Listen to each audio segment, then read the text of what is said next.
Hi guys, it's Emily from Novel Novels and welcome to today's video. This is my October TBR and it's massive.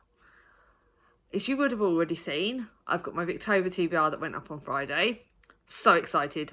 That book has that TBR has 6 main books and 2 minis. And you've got to add another 12 books that are in this TBR. So that's going to be 18 books and 2 minis. And the Victober TBR has got 2 books that are over 600 pages. And those 2 I'm buddy reading, so I can't just read them in one go. I've got to try and juggle it. What have I let myself in for? I'm mad, aren't I? I already discussed this with Alice from Alice's Giant Bookshelf, and she says, oh, you'll fly through it. I know I normally read over 30 books a month, but the fact that like 20 are kind of already on this TBR is like, yeah, what do I let myself in for? You can all laugh at me. I think the Victober, but because the Victober TBR was like full of chunky, hard-hitting books, the books that you really need to focus on, I needed lighter books. And all of these books I can read during the day. I can read day and night. That was my plan. Was none of these, like, I think I've got one thriller that's going to be a bit scary, so I'll do that on a Saturday when I've got my day where I literally know that I'm going to have a chill day. It'll be either a Saturday or one of my quiet days, because I like to try and get those kind of books read in like a day if I can. So yeah, this video is going to be, it's full of chunky. But I've tried filming this already once before and I forgot the TBR jar, so I will do that shortly. But first things first, I will show you my 2 buddy reads and remind you all that I will be finishing Jane Seymour, which is the 3rd and the Alison Weir Queen book. I'm going to try and get a big chunk of this read before October, because October is such a busy month. But yeah, I do want to read some of that in October. My 2 buddy reads, I'm going to start off with, on the 3rd, The Last Olympian by Percy Jackson. This is the last book in the series, although what I believe, The Battle of the Labyrinth was supposed to be the last book. And this is where Cronus, the Lord of the Titans, is now attacking New York City, and the dreaded monster Typhoon is heading our way. So it's got him and 4 of the demigods friends versus Untold Evil. I can't wait for this. Normally I'd read 50 pages a day. I may try and read a little bit more because I find I love this book so much and I can't wait to read it. Then I've got my buddy read with Gemma that was previously Read a Book Gem, and this is Magic Flutes, and this is set in the spring of 1922. It's in the Viennese opera sort of place. Tessa is a tiny, beautiful, dark-eyed princess who's given up her duties to follow her heart, working backstage in the opera. But no one knows who she really is, and then she meets someone who is a handsome Englishman, and he's wealthy, so like the 2 worlds collide, and I'm looking forward to it. Saving this for the second half of the month because it looks like one that might be a bit more gentle for me after the harder hitting books that I've started the month with. Now, before I go on and show you all my other insane books, oops, sorry, I'm really not organised today. October is going to be a busy month, let's be honest. I know that, I'm just going to show you my t-shirt. Smile, it's going to try to remind me. But yeah. I know October's going to be busy. I know Victober is going to knacker me out. I know that I do not have a single classic in this TBR jar. I have 2 non-fictions. I've got 1 YA and 1 thriller. So I'm glad that I don't have to worry that it's going to be a classic. I'm hoping the TBR jar is nice, because I think last month the TBR jar I ended up DNFing it. So let's just go with this one. Oh, it's a non-fiction book. That's good. Oh, I'm actually really happy with this. It's Up West, which is a non-fiction book, and it's one that I knew I actually kind of wanted this one. Yes, the YA would have been nice. But this is Voices from the Streets of Post-War London. Post-war, the only thing is, oh crap. It's chunky, it's like over 400 pages. Oh, fudge. But this is the sources actually, if you think about it, it's 457 pages. The typesetting's quite big, which is quite nice. It's got some pictures in it as well. Typesetting is actually very big. And my mum was born in London, and this is, do you remember the West End of London during the 1950s? Did you live or work there? If so, I want to hear from you. This was the advertisement author Pip Granger placed in their local newspaper. Soon she was hearing people from the people who recalled what it was like to live when the sweets were rationed, from families who were bombed out in during the Blitz, and from men who worked in the flower markets of Covent Garden. Based on the author's own memories and dozens of interviews, this Up West evokes a unique and vibrant community and the way of life that was vanishing fast. Oh my God, I may well start the month with this. I really can't wait for this. This is actually, yes, it's massive, but it looks flipping fantastic. I cannot wait, and I know my mum will want to read it after. So that's definitely going to be read in the first half. So I will put that under there so I do not forget to write it in. Fingers crossed, I think the TBR jar might have done good this month. Fingers crossed. Now for my other books. Now, obviously, you know I'm doing a page tune buddy read, even though I'm not actually going on her live shows because life's just getting away with me at the moment. But this is The Last Piece of My Heart by Page Tune, and I loved it. I've loved this book. This one's about Bridget. Sorry, I get really excited when I read her books. I don't know whether to start the month with this or whether I save it for the second half. When life feels like a puzzle, sometimes it's the small pieces that make up the bigger picture.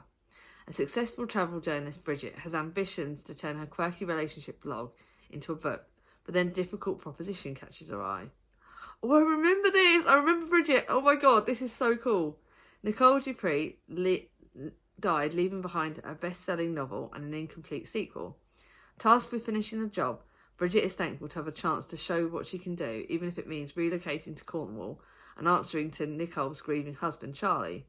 But as she gets to know the family Nicole left behind, the woman behind the words, Bridget's priorities began to change. Oh my God, I loved this last time I read it. I know I've loved all of Bridget Page Tune's books, but well excited. Cannot flipping wait to read that.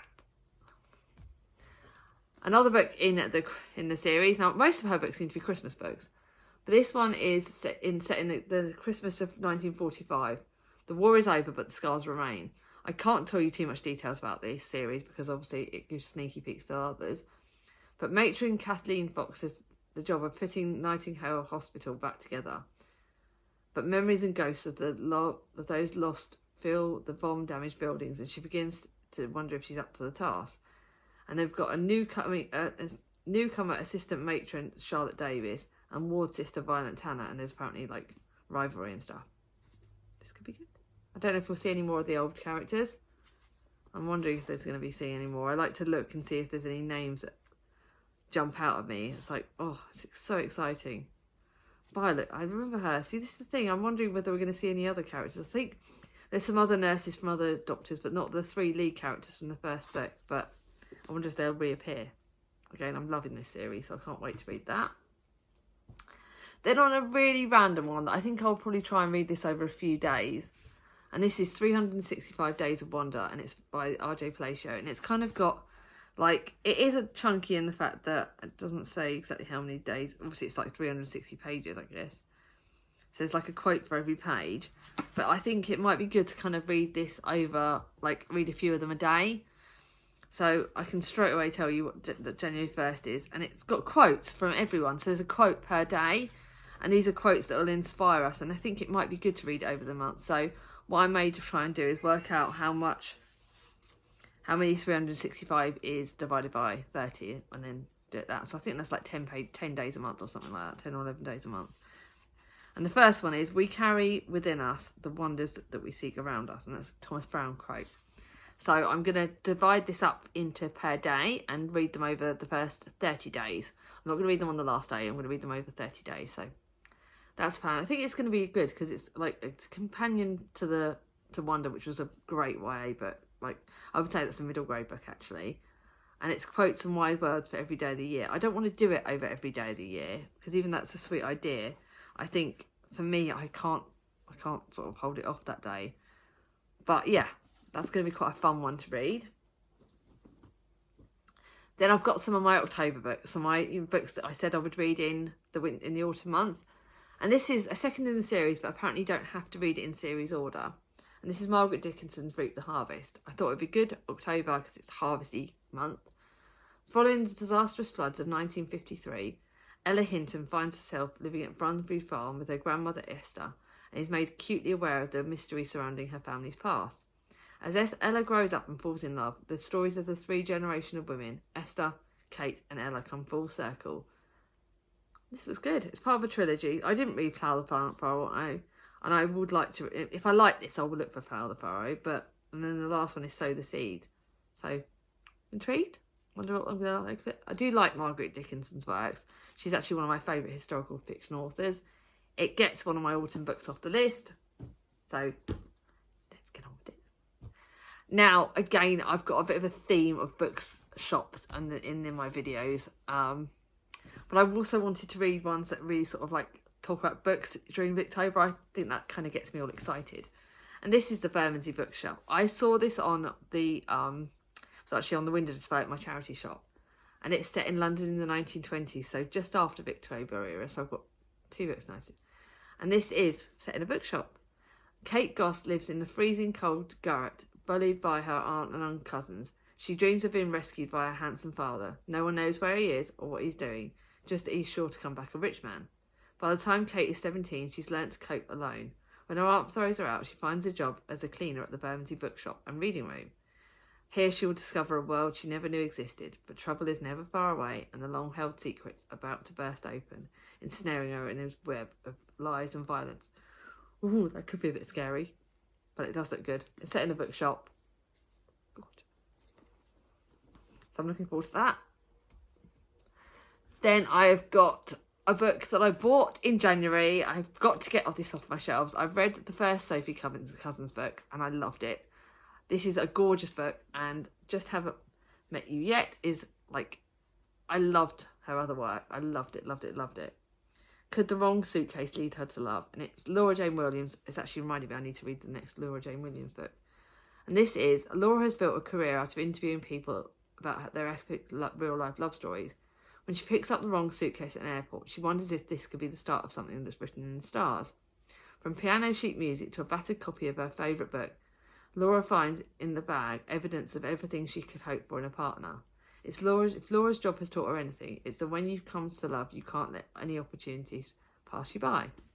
This was a full price book I bought at the start of the year. I wanted to get it read. It's probably one of my longer ones. It's about 380 pages. It does look really good, and it will be a really good cosy in amongst all the books I've got. Two slightly harder hitting books. Yeah. So I wonder how I do. Now, the next one is a thriller. You know I'm still trying to keep to a thriller a month. I don't think I'm going to carry that going next year because I've got less thrillers on my shelves and it is actually a real effort to push myself to read them. But my mum's best friend loves Susan Lewis's work and has raved about it. There are two sides to every story, so I don't know very much about this. It looks kind of autumny, but then the poppy's not, so I don't know. One life destroyed by a lie. Frida has never shared her history with anyone before, but now she's ready to tell the story that's haunted her for 40 years. About a 15-year-old girl falling madly in love with her teacher. One lie discovered by the truth. Hired by Frida, Jolie is there to help uncover what really happened, but as the story unravels, it ends in ways she could never imagined. This is nearly 400 pages, so I thought I'd come for shorter books. I'm not. I'm still going to try and read this over like 1 or 2 days. So it will be read when I've got a couple of quieter days. So yeah, I'm kind of looking forward to that, but kind of nervous as well. Now the next two are both contemporaries, both books that I've been screamed at my shelf because I've got both of them for my birthday, and I can't wait. The first one, it was a gift from the lovely Danny from Danny's Book World. It was Danny bought me this as a birthday present, and I thought I'd saved my gift note from her, but I haven't unless it's saved somewhere else. Yep, it's saved somewhere else. Danny bought it for me for my birthday, and she's so sweet. Literally love Danny.